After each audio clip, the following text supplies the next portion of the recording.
Voici la quantité de sucre dans un McFlurry gâteau fromage et fraises de chez McDo. Donc, j'ai un beau gros McFlurry ici, format classique, qui contient pas moins de 730 calories et 94 grammes de sucre, mesdames et messieurs. C'est vraiment quelque chose, puis je me suis dit, j'ai comme pas le choix de regarder de quoi ça a l'air sur la balance, donc c'est parti. Puis, la première chose que j'ai à dire, c'est même pas le sucre, c'est le nombre de calories qu'il y a là-dedans. 730 calories, c'est vraiment beaucoup pour un dessert qui va accompagner un repas qui va être lui aussi hyper dense en calories. Fait qu'on va littéralement doubler le nombre de calories qu'on va manger en y allant avec ça. Puis c'est pas gros, là, mais c'est vraiment l'équivalent d'un repas au complet. Fait que ça, c'est la première chose. La deuxième chose, c'est évidemment le sucre.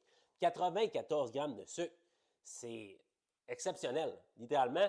Puis c'est vraiment beaucoup considérant le fait que l'OMS nous suggère de manger un maximum de 50 grammes de sucre ajouté par jour pour réduire les risques de santé sur le moyen et long terme. Okay? 94 grammes de sucre, on éclate complètement la recommandation. Puis ça, c'est un aliment parmi tant d'autres qu'on va manger durant la journée.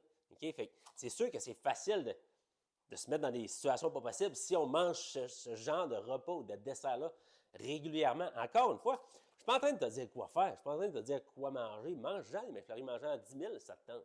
Okay? C'est ta vie, c'est tes choix. Mais ça va avoir des conséquences sur ta santé, puis comment tu vas te sentir sur le, potentiellement à court terme, oui, mais surtout sur le long terme. 94 grammes de sucre, ça ressemble à ça ici.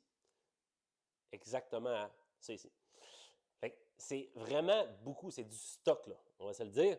Puis, encore, je ne suis pas de l'école de pensée de te dire que tu devrais te priver, tu devrais arrêter de vivre, tu devrais arrêter de manger ce genre de choses-là. Mange-en si tu veux. Tu peux atteindre tes objectifs de remise en forme et de perte de poids en mangeant ce genre de choses-là.